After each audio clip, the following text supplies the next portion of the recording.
pero bueno, escuchándolo así también tan directamente, cae un poco más la ficha de este círculo vicioso, digamos, entre también la lógica, ¿no? de los laboratorios y de cómo encaran aspectos que tienen que ver con la salud pública, pero estaría bueno si nos pueden comentar también cómo fue el proceso del trabajo de investigación ahí interdisciplinario que hicieron. Entiendo que hubo algo así también de búsqueda en un conjunto de artículos, en un número impresionante de artículos, pero si nos pueden comentar un poco sobre el laburo.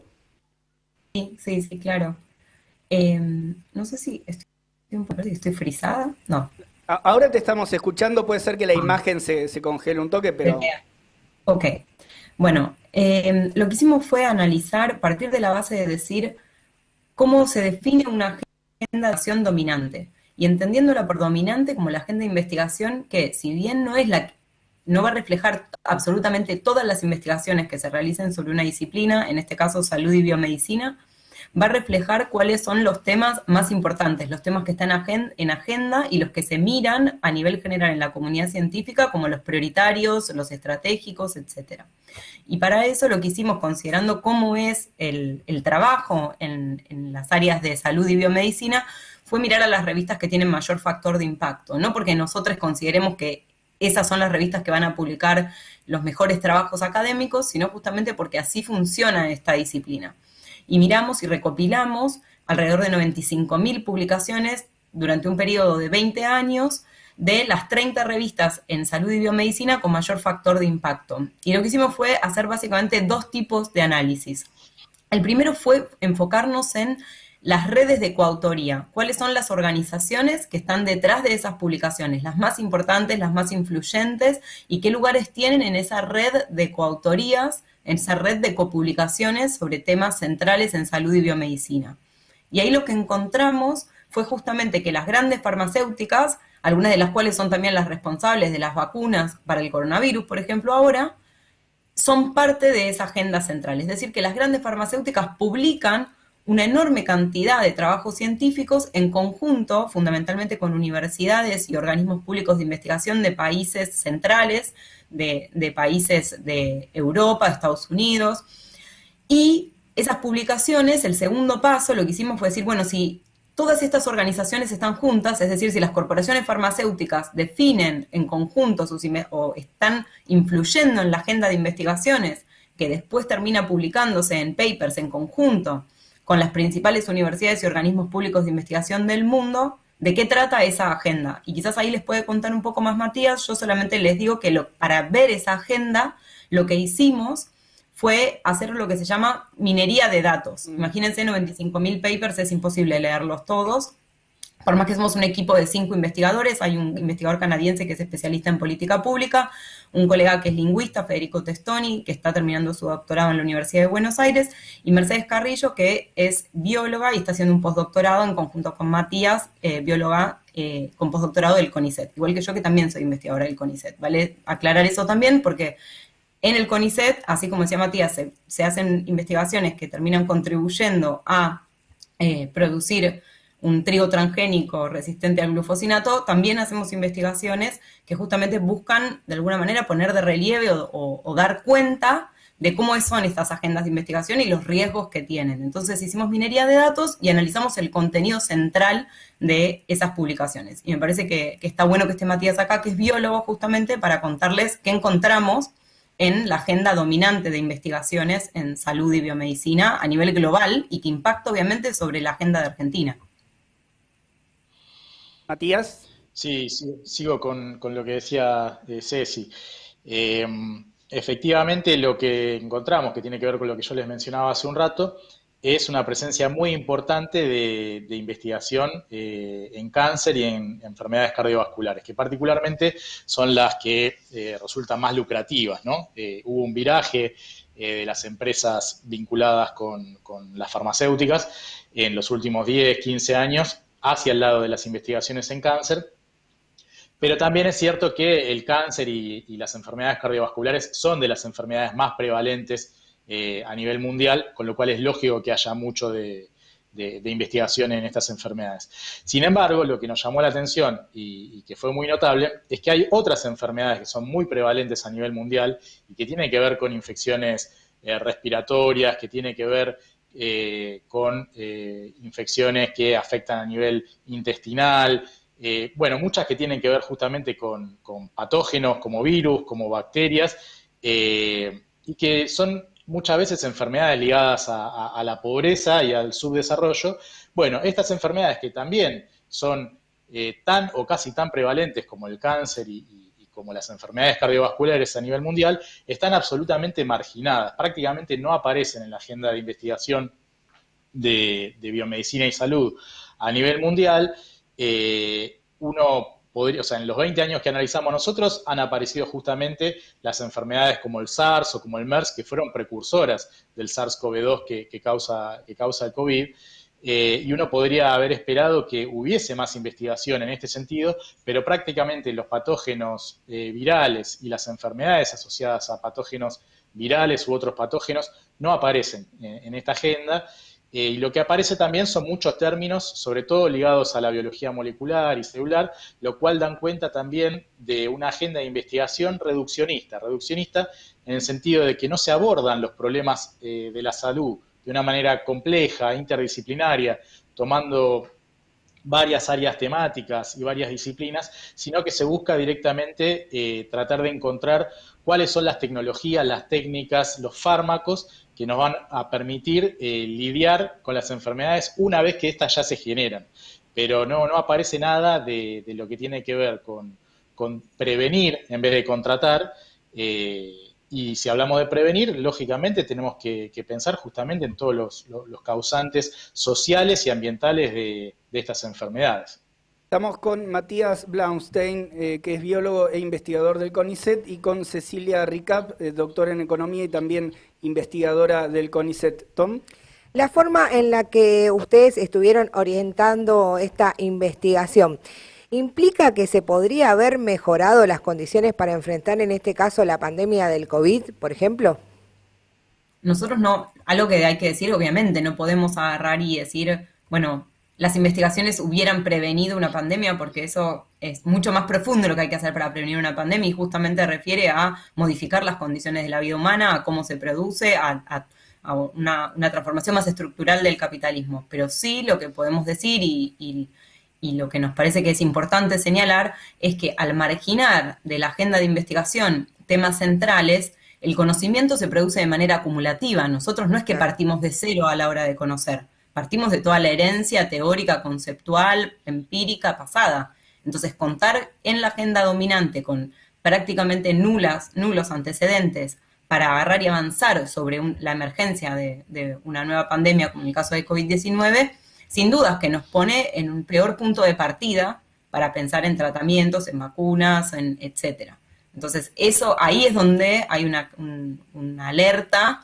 Nosotros cuando empezamos esta investigación, de hecho fue antes de la pandemia, cabe decirlo, y a lo largo de nuestra investigación se volvió muchísimo más relevante los resultados que íbamos encontrando. Y en términos de resultados es muy importante lo que decía Matías, cuando miramos agenda dominante hay que mirar también qué se margina, qué queda afuera de esa agenda. Y entonces ahí hay preguntas mucho más profundas a hacernos sobre quién determina la agenda de investigación en salud y biomedicina, cuáles son los objetivos detrás de esa determinación de agenda. Los objetivos son verdaderamente contribuir a mejorar la salud humana. Cuando uno le pregunta a cualquier investigador o investigadora de la UBA, del CONICET, de organismos públicos en otros países, ¿qué quiere hacer con sus investigaciones? Es mejorar la salud de la vida humana. Lo que escapa a esos investigadores e investigadoras es que detrás de los temas que se ponen en agenda, de los temas que se priorizan y que ellos naturalmente casi van a ir a investigar porque son los que todos investigan, en realidad hay un direccionamiento económico, hay una decisión y un objetivo económico de investigar aquello que es más redituable, aquello que le va a generar más ganancias, en particular a las grandes farmacéuticas a nivel global, pero también eso tiene su capítulo en Argentina con empresas como Bioceres o Biocidus, que son de alguna manera hermanitas menores de esas grandes empresas que vemos en nuestro estudio de agenda global.